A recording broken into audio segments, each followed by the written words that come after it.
Assalamualaikum warahmatullahi wabarakatuh. Halo sobat gerubungan gokil semuanya, sehat ya untuk hari ini ya. Kang Deddy Mulyadi emang bener ya, paten kali. Sangat cocok lah ketika beliau terpilih menjadi gubernur Jawa Barat. Saya nggak menyangka dan speechless ketika Kang Deddy Mulyadi punya pemikiran seperti itu ya. Pemikiran yang menurut saya luar biasa sih. Dan sampai saat ini belum ada loh pemimpin-pemimpin yang berbicara seperti itu. Tentunya pemikiran Kang Deddy Mulyadi ini membungkam balik Bahar Smith dan konco-konconya yang kemarin-kemarin ini menghina, merendahkan Kang Deddy Mulyadi dengan isu agama waktu di Pilkada Jawa Barat. Dan ini tentunya menjadi cara cerdas Kang Deddy Mulyadi membungkam balik ya Bahar Smith dan kawan-kawannya itu ya. Nah, seperti apa sih video lengkapnya? Simak baik-baik video berikut ini. Saat jadi bupati di Purwakarta menebarkan kesesatan dengan berbagai macam perayaan, ada tidak? Ada tidak? Mau jadi gubernur, lo mau nyebarin kesesatan satu provinsi. Saya mau tanya, kalau yang kayak begini biarin apa lawan? Biarkan atau lawan? Saya mau tanya, warga Jawa Barat rela tidak gubernurnya suka kesesatan? Rela atau tidak? Rela atau tidak? Jokowi aja saya sebut tidak ini. Dengar-dengar mau nyalon gubernur dia. Mau nyalon dia ya dengar-dengar. Kalau dia sampai jadi gubernur, kemarin Purwakarta jadi kota kemusyrikan. Kalau dia sampai jadi gubernur Jawa Barat, maka Jawa Barat akan dia bikin jadi daerah yang penuh dengan kemusyrikan, saudara. Jadi Purwakarta kan dituduh kota musyrik, ya kan, kota musyrik. Tapi kota nate bersih, bener semua. Kejahatan anak hampir gering diubaran, tawuran leungit, taman-taman halus, dagang naparayu, jelema na suka bunga. Kota musyrik itu bersih anu imasi. Saya kemarin bicara dengan salah seorang pejabat di kepolisian. Saya punya ide begini. Saya bilang, Pak, waktu Bapak nangkap orang itu punya istri dan punya anak-anak untuk sekolah. Maka yang stres itu ada 3. 1, yang ditangkap, 2 istrinya, ketiga anak-anak. Kalau itu yang ditangkap itu kasus kejahatan, kemudian atau kriminal, itu orang kaya mungkin gak ada problem. Dia bisa ada pengacara pendamping. Mungkin gak ada problem, anak-anaknya tetap sekolah, paling hanya malu karena dibully di sekolah.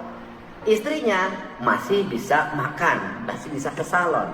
Pertanyaannya adalah, ketika yang ditangkap itu masyarakat miskin dan dia mencuri atau melakukan kejahatan untuk menutupi kemiskinannya, maka itu bencana sosial.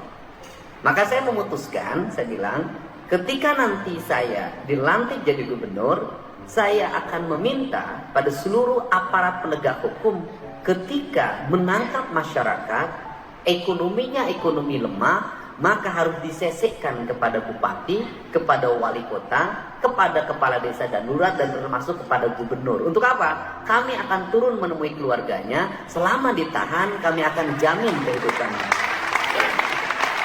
Ini problem. Sehingga saya katakan bisa jadi suaminya ditangkap, istrinya jadi PSK. Bisa jadi suaminya ditangkap, anaknya itu jual diri. Kenapa? Untuk menutupi rasa lapar dalam dirinya. Ini problem kemiskinan yang akan timbul karena proses hukum. Untuk itu negara harus hadir menyelesaikan. Maka saya punya pengalaman betul. Ketika saya dulu jadi bupati, setiap orang yang keluar dari penjara maka harus datang ke kantor saya. Kenapa? Karena dia ketika pulang, 1, istrinya bisa jadi sudah kawin lagi. Yang kedua, bisa jadi keluarganya tidak menerima. Yang ketiga, kalau di LP dia dikasih makan, di rumah belum tentu dia mendapatkan makan. Maka negara harus memberikan rasa terang ketika dia keluar dari penjara. Ini problemnya. Sehingga saya pikir Pak Wamenko ini bisa mendorong gagasan baru. Kita bukan hanya sibuk di beras, kita bukan hanya sibuk di bantuan subsidi BBM, Tetapi di sebuah negara seperti Indonesia, kita harus sibuk dengan apa? Dengan problem sosial. Tadi pagi, ibunya dari salah satu terpidana seumur hidup, Sudirman, meninggal dunia.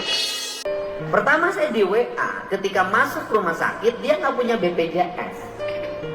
Saya katakan udah masuk umum saja. Setelah itu dikasih kabar meninggal, saya udah tahu ketika orang meninggal, ketika masuk rumah sakit dia pusing dari mana uang untuk masuk rumah sakit. Ketika meninggal dia pusing lagi, biaya angkut jenazah dari rumah sakit ke rumah berapa, biaya mengapani berapa, biaya menguburkan berapa, biaya selamatan orang bilang sadungnya berapa, biaya tahlilan berapa, biaya 7 hari berapa, biaya 40 hari berapa. Maka depresi itu akan melanda orang yang miskin. Semua peristiwa adalah rasa sakit. Untuk itu saya termasuk orang yang concern terhadap ini. Akan 2 hal yang akan dilakukan ke depan. Yang pertama, perlindungan orang dari aspek asas praduga tak bersalah bagi masyarakat miskin yang mengalami proses penangkapan atau tuntutan pidana atau tuntutan perdata dari sebuah hal yang dihadapi. Yang kedua adalah memberikan perlindungan hukum bagi seluruh warga agar dia tenang. Kasus Cianjur itu juga sama. Ketika keluarganya ditahan, suaminya ditahan, istri dan anak-anaknya bagaimana? Sehingga saya waktu itu memutuskan, sudahlah sampai keluar dari tahanan keluarganya saya jamin kehidupannya. Ini banyak kasus seperti ini. Yang berikutnya adalah kasus yang paling menonjol hari ini, foto adalah hak atas tanah.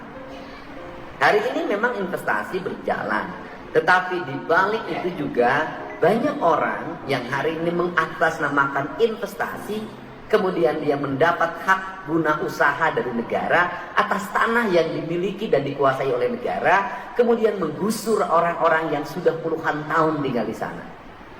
Itu juga problem baru lagi. Kenapa? Ketika mereka digusur dari tempat tinggalnya, mereka harus pergi kemana? Di situ bernegara berlaku tidak adil. Orang yang baru datang mendapat hak pengelolaan, orang yang puluhan tahun tinggal di sana terusir. Ini problem, mungkin bukan hanya di Jawa Barat, di berbagai tempat.